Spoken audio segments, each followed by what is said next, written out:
Lah ngopo? Aku tratapan. Tratapan, Dik. Dik. Malah.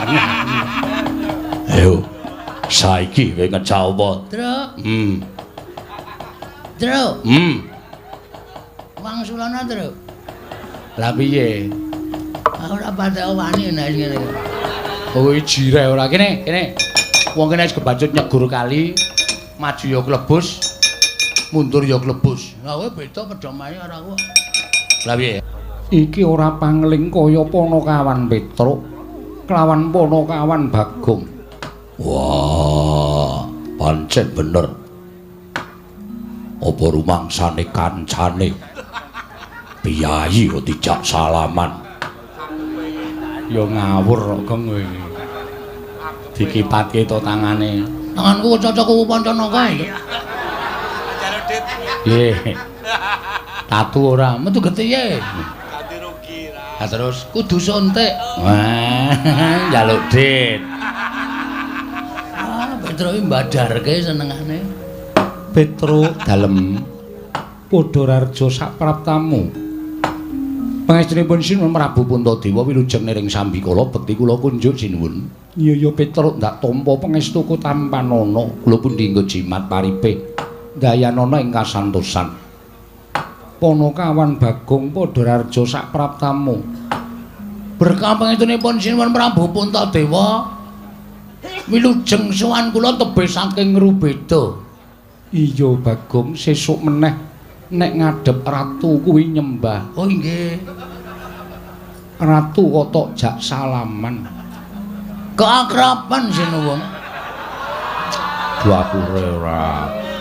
Njur anggepe ratu kuwi karo kowe iki derajate adoh kok akraban. Weh, dhek kudu sadar mbiyen ki dadi ratu mergo tak coblos. Ha iya. Kudu merakyat dadi dijak salaman masyarakat ki aja lara ati. Aku ora lara ati Bagong mung tata modar ora kowe. Ngopo iki? Dak sekrup aku. Kraton kok ana sekrup ora. Sesuk meneh aja ya Bagong. Nggih, mboten. Rarjo sapraptamu wilujeng bekti kula sinuwun. Iya ya Bagong tak tampa pangestuku tampanana. Kula pundi nggo jimat paripe dayanana ing kasantosan. Petruk slamet tekamu. Wilujeng den bekti kula kunjuk, ya tak tampa pangestuku tampanana. Kula pundi nggo jimat paripe. Bagong slamet tekamu. Bagong slamet tekamu.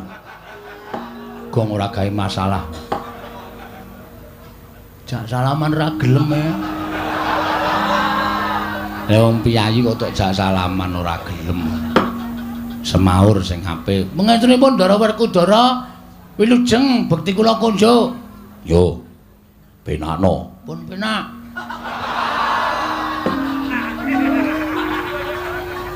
Wis penak kok. Wis. Petruk Kanthong Bolong Padhararja sapraptamu. Sinuwun Mandura wilujeng bekti kula kunjuk. Yo. Bagong slamet. Nun, Bagong slamet. Pangaturipun Sinuwun Mandura wilujeng nering sambikala kepareng ngaturaken sembah pangabekti kula kunjuk. Wah edan jangkep tata krama ukaramu. Pangaturipun nggih. Prayoga nuwun mulungguh. Sampun boten kirang prayogi. Sampeyan nggih disekecake nggih? Yo. Pun asal unjukan? Durung. Sami. Petruk Padhararja. Ndara Janaka bekti kula. Iya, Bagong Padhararja. Ndara Janaka bekti kula. Iya, Bagong. Pangestuku tampanana. Kula pundi nggo jimat paripe. Petruk wonten dawuh. Eneng apa Petruk teka sira sowan mangka tanpa tinimbalan Panakawan. Panakawan. Ana apa dene sira tak timbali malah nangis. Petruk matura, ya gene ana lakon apa Panakawan? Nuwun pangapunten. Kula niku jane mboten kuat ngampet rasa panjenengan parindhawuh Petruk ana apa? Mergi kanan karang kadempel niki peteng. Ya, Gong. Heeh, wong listrike mati. Kowe anggere entuk-entukan ra tak kei kowe yakin. Kowe ra mbantu kok.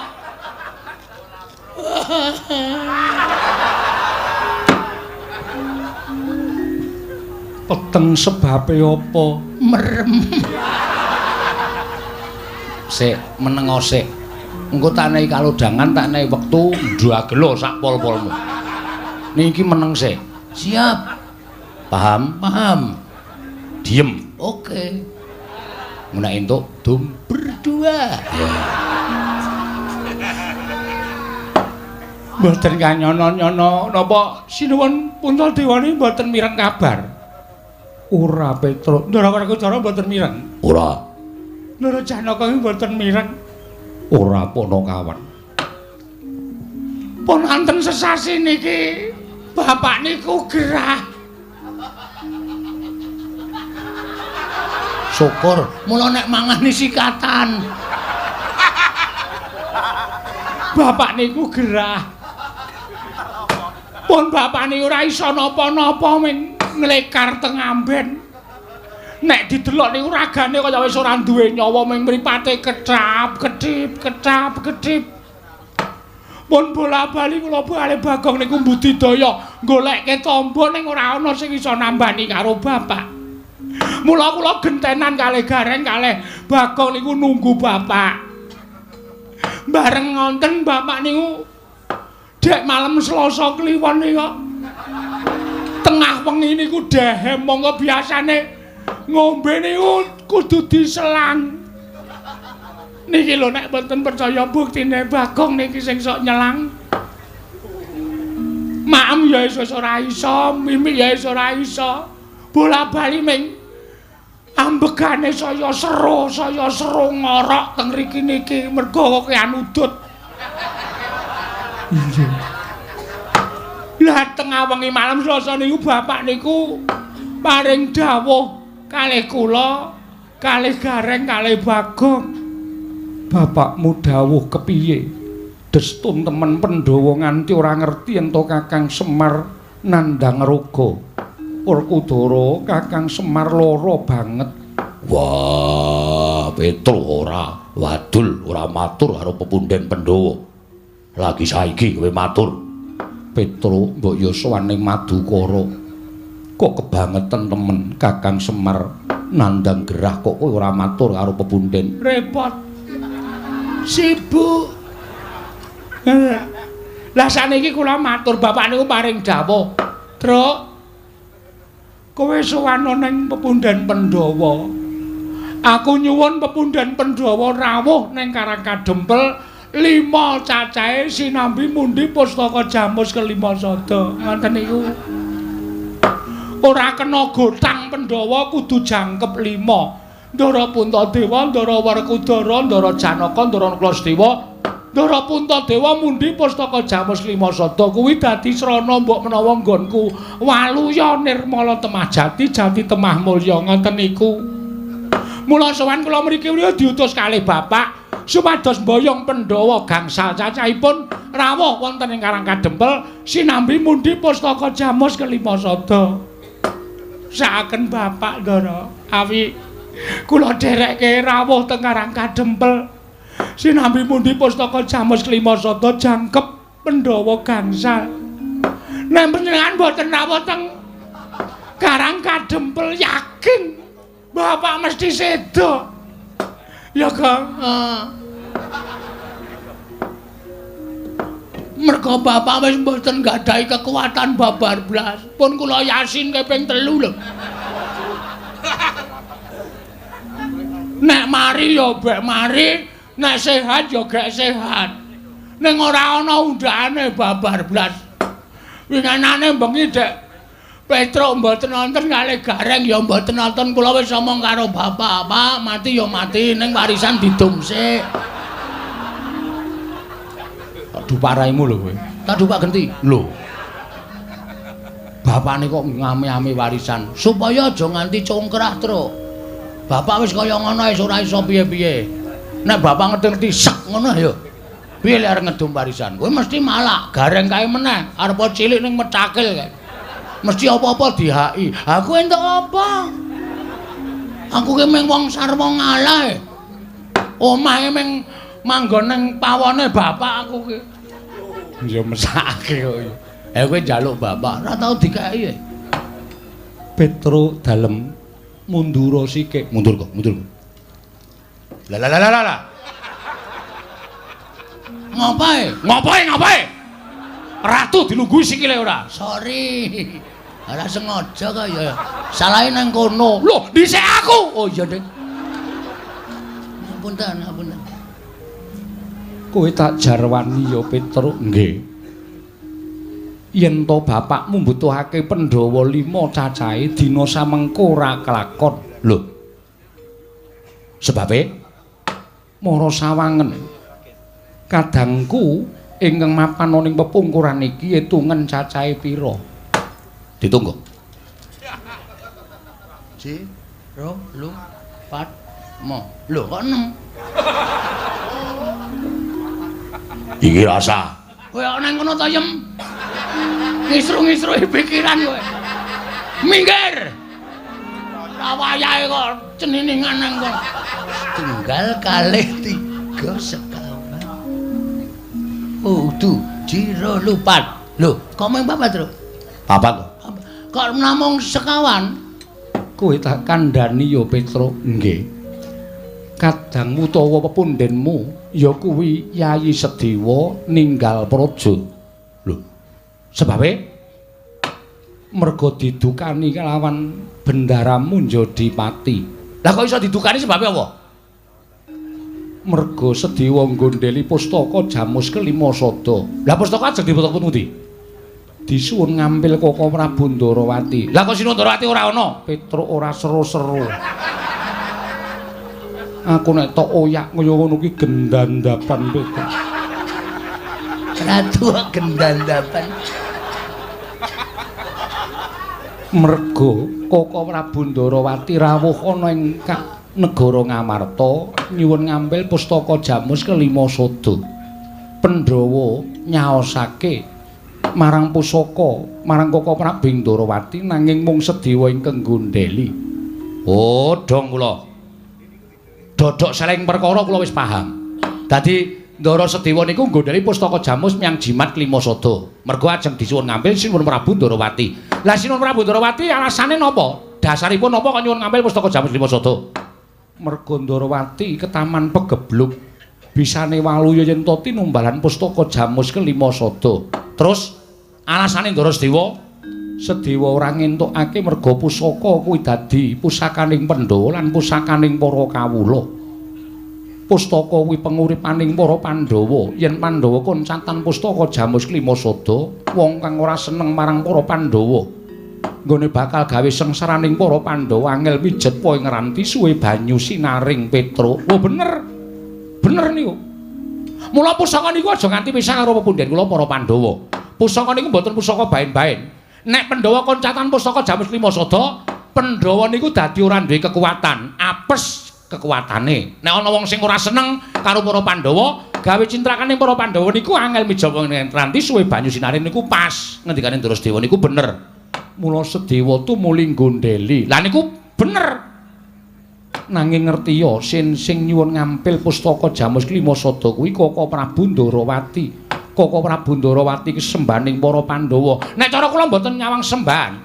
Nek nyuwun ngampil ya nyuwun ngampil sanese pusaka, ana jeneng pusaka kok disilih ki cara pundi? Sing jeneng pusaka niku duwe daya, niku merga diasta dening Kang Kagungan. Pusaka kok disilih-silihke niku mboten ajeng ana dayane. Dadi nek Sinuwun Ndarawati nyuwun ngampil pustaka Jamus klima sada supaya dadi kinarya nambak rengkaning praja. Kula nuwun sewu. Niku gek-gek ming alasan. Mula Ndara Sedewa nggondheli niku wis pas. Lah kok terus dadi iso lunga?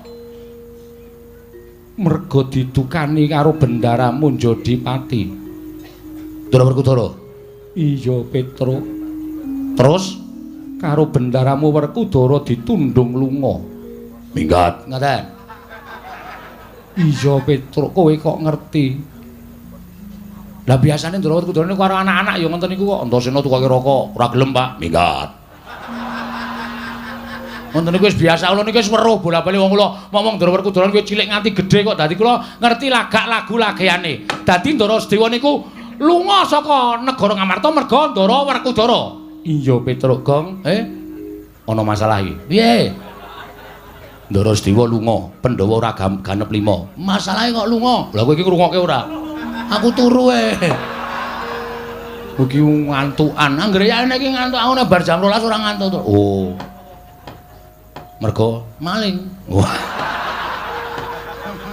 Maling dengkulmu mlocot ora. Iki ana masalah. Masalahe Ndara Sedewa lunga. sing marai lunga Ndara Werkudara. mergane Didukani. masalahe Ndara Sedewa iki nggonani pustaka jaman Jimat Wasata. Dis. Goblok banget ora. Aku wis omong akeh banget mau mbok ngrungokke. aku makler. Ya nyun ngapura dadi Ndara Sedewa lunga sing nundung Ndara Werkudara. Heeh. Mbah, masalahe apa? Tak urus iki, Tru. Ya. Mundur. Ya.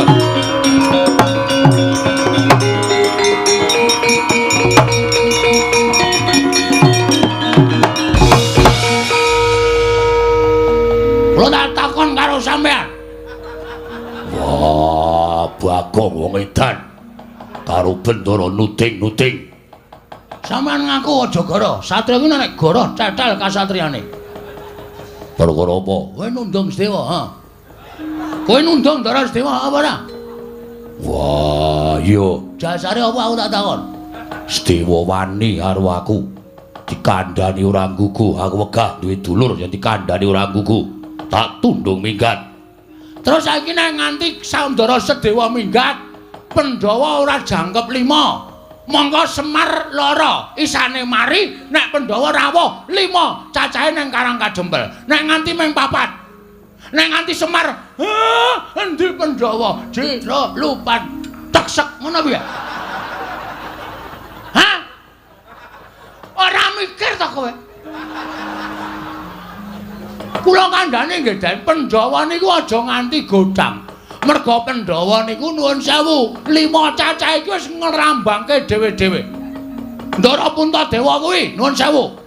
Sing barep kuwi nglambangke Ndara Puntadewa kuwi ora tau gelem perang, ora tau gelem tumindak ala, ora tau gelem tumindak sasar susur, watake resik, lahir batin manembahe taberi. Nyembah karo sing gawe urip. Mula Ndara Puntadewa ki perlambang wong sing manembah karo sing ngakarya jagat. Sampeyan ki kasantosan. Ndara Janaka kuwi tresna asih. Lho, kabeh wis lambangke dhewe-dhewe. Kok dadi Ndara Sedewa kok tok tundung lunga? Wah, Bagong ora basa aku iki bendaramu. Kowe kudu nganggo tata krama ora basa karo aku. Tuwa sapa Werkudara to, Bang? Tuwa kowe. Nah, aku ora basa ora masalah. Ora bakal kualat karo kowe. Kowe iso kaya ngene iki mergo aku sing budidaya. Kowe iso dadi satriya, sampeyan iso lenggah ning Jodipati nek aku ora ngewangi babat Wonomarta jaman semono. Apa entuk Pandhawa negara Ngamarta? Kowe ngewangi apa? Kowe meneng wae cangkepe ra satrene. Ora kowe iki ngewangi ora. Kowe meneng. Meneng diem. Iya, iya. Aku nek omong apa-apa kuwi pokoke ngiyoi. Yo yo. Ngono entuk didum wong loro. Apa-apa kok didum wong loro. Hah? Nek kanan kaya ngene sampeyan notohke nyawa. Nyawane sapa? Nyawane Semar. Nek ngono sampeyan seneng Semar mati, ha? Nek ngono sampeyan seneng Semar mati, ya. Sampeyan bunga Semar mati. Wah, Bagong. Ilang tata kramamu karo aku. Kowe wani karo Werkudara. Nuwun sewu, kula ora wani karo Werkudarane, ning wani karo pambegan sampeyan. Sing rumangsa bener dhewe, ora iso disalahke. Kula ora setuju carane kaya ngono kuwi.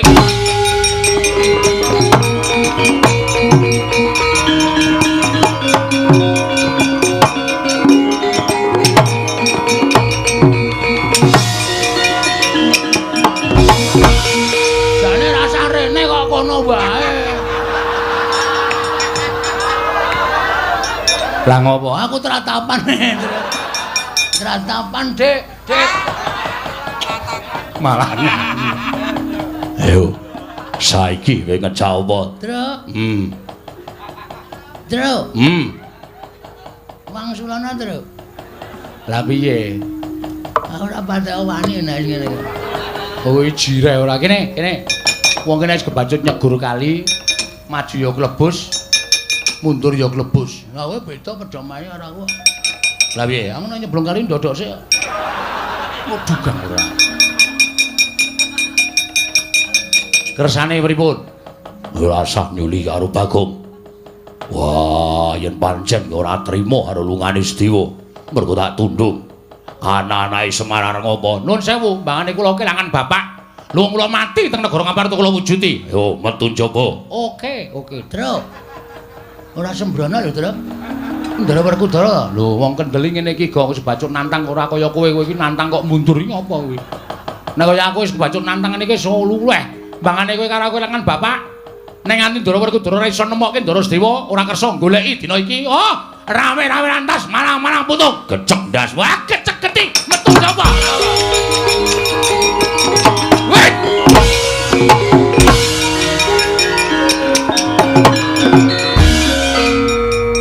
Nuwun sewu. Piye, Bagong? Anane kedadian kaya ngene iki mau merga Kresna nuwun sewu Sundarawati ngilih pusaka jamus Klimasada. Iya. Sapa sing ngeterke tekan kene? Ngeterke. Koko Prabu Ndarawati diderekke Koko Prabu Mandura. Nah, iki sumbering masalah. Hus. Ratu kok dihu. Sampeyan sing nderekke Sinundarawati. Yo. Sampeyan ngerti mboten Sinundarawati niku tenan-tenan apa ora negara Ndarawati ketaman pegebluk. Yai Prabu Kresna rawuh ana negara Mandura. Dheweke ngandhake karo aku matur karo anakku yen negara Ndarawati ketaman pegebluk. Bisane walyana Remata Majati yen tinimbalan pustaka jamus Hyang Jimat Klimasada. Aku dadekke seksi supaya melu sowane negara Ngamarta. Terus aku matur nang Hyai Prabu Darma Kusuma. Yen to para Pandhawa kudu ngelingi lelabuhane Hyai Prabu Kresna. Tumuli dadi geger iki mau. Ah, iki. Sak ngerti kula, Ndara Werkudara niku wonge angel nesu. Nek ora ana sing ngubup-ubupi, nek ora ana sing ngompori. Sapa sing ngompori Werkudara? Lho, aku ora. Ngaku wae. Glandang nenggala wae. Hus. Kuwi nggonku. Aku njaluk. Lho. Nenggala dijaluk piye? Butuhe aku ora mengerti para kowe. Ya sampean kudu tanggung jawab. Sampean melu gawe masalah lungane Ndara Sedewa. Sampean ora gelem nemokke Ndara Sedewa. Kula sing ora trima. Lho, kowe nantang Baladewa. Lho ora nantang. Meng kula meng kepengin sampean tanggung jawab. Tegese kowe nantang karo Baladewa. Kowe nantang karo Rata Mandura. Apa mbok ora wedi karo kowe? Ayo, nek ndi papane wong bondo itu metu jaba lekane atiku. Rugi. Apa wi? Ngerkoso kok tak njaba. Rajos. Jirih. Ora sakakan gelem tanpa ayo. Karepmu piye? Pokoke sampean gelem golek apa ora? Aku ora gelem golek. Ora gelem ora gulung wae. Metu coba legane atuat.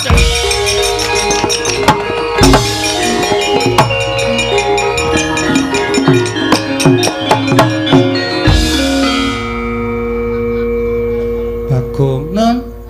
Lah kowe iki ngopo? Nantang Koko Prabu. Metu saka Ndaturaya kok kowe malah begogo. Santai. Sing repot ra kono. Wong kene durung siap-siap kok karo yo mangkat yo saiki yo ndas ketinggalan kereta. Ora ono Baladewa kok nesune tentang kereta. Aku anggere mlebu nang kraton iki kabeh wis nganu apa jenenge njur do ngawur kata-katane. Kuntadewa barang kok tentang. Ya sing gedhe pangapuramu. Mboten menapa. Wis kono nek arep genahke perkara iki metu njaba. Sendika ngestaken dawuh. Nyuwun pamit. Nyuwun pamit madhal pasilan sinuwun. Sing ati-ati aja kaya bocah cilik. Nggih. Ndara Janaka kula nyuwun pamit. Iya Bagong sing ati-ati. Aja kaya bocah cilik. Kuwi sing muni aku. Aja kaya bocah cilik. Nggih. Ndara nekula lan mawon nggih. Iya ya Bagong sing ati-ati njaluk. Sing ati-ati ning Sambikala. Waduh kok wolak-walik lho omong. Yem aku lunga sih ya. Inggih ngestaken dawuh. Suwe banget ketemu karo kowe. Engko cipika-cipiki ya Jem. Inggih. Ayo kangen no ya, inggih. WA-mu isih kae sing wingi to? Inggih. 081 125 250 375. Lah kok menghitung-hitungan? Inggih. Kuwi adimu kok? Inggih. Lemu banget. Oh ya josok salin nganggone adimu ya? Inggih. Sandangane aja sok ganti. Inggih. Nggone adimu ki nek tok nggo iso tok cantolke pundak ngene iki. Saking gedene. Ora tepung kok wis ngrasani pakaian dalem. Aku karepe dhewe. Aku kenal Nyun pamit sinun. Sing ati-ati aja kaya bocah cilik. Nun nggih. Mergi nek nganti kula mboten ngelingke Petro iki nek pun nesu bebayani tenan, yakin sumpah. Mboten mantra-mantra wujuding Panakawan, betone karo sapa-sapa ora wedi. Apa ya nggih? Dek winganane malam Setu nika gelut kalih Bathara Narada. Lho. Perkarane apa Bagong? Susukan teng jero kotak.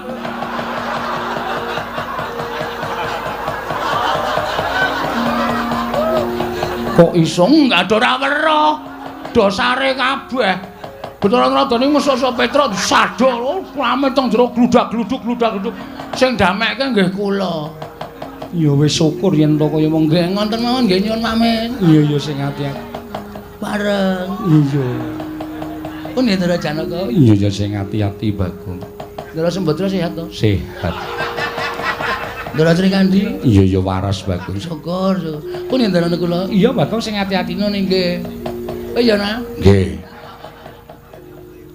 Dadah. Inggih ngatos-atos. Petrone ora tak kandhani tuman wae. Wis werna-werna ae gawe masalah terus nang kampung ki. Adek malam Selasa wingi.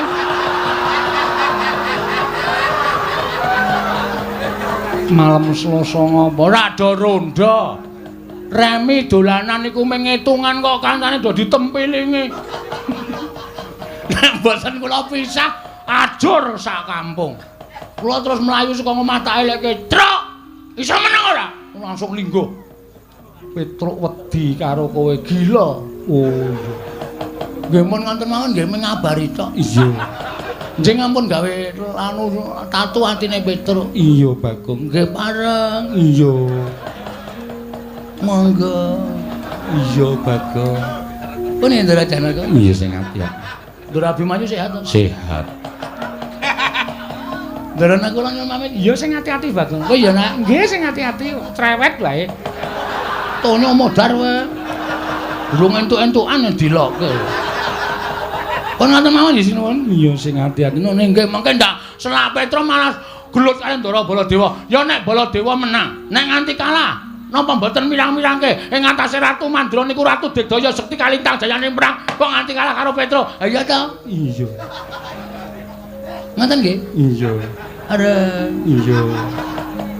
Pun nggih? Iya Bagong. Pun nggih? Mbah racaturan. Oh iki wis krasa iki sing. Nek ora ngoten ndak ora rampun-rampun. Oh ya, kula tak metu tenan sanipun mboten ajeng teng mriki mboten ajeng pamit wong tak pamit ya ora di perasaan babar blas. Pun nggih? Iya. Kula niku ya gumun. Aku ya gumun Sebabe kok cerewet. ora dikai dhuwit kok.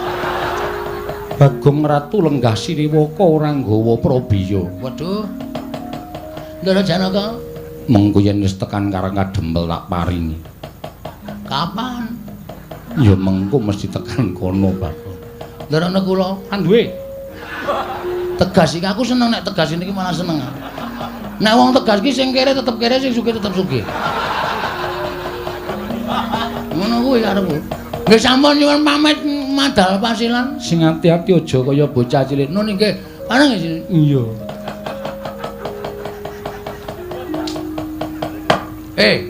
Wonten dawuh. Patih to kowe? Nggih. Andakawana. Inggih. Pangling kali kula ki Lurah Bagong. Ora. Sehat to? Iya, pangestunipun waras. Godhe 300. Kangge menapa? Nek silise Panjenengan menika ngambil dari dipun kunduraken. iki atas nama Sinuwun Puntadewa. Aku kok nyilih kowe 300 sesuk le nyaur panjenengane. Menapa estu? Dipidana pati wae wae. Inggih. Monggo 300. Ah, ngono. Nek ra ngene ra entuk hasil aku. Janaka wonten dawuh. Tulung sawurna Patih Handaka. Maju kene Dimas jan ngestaken dawuh.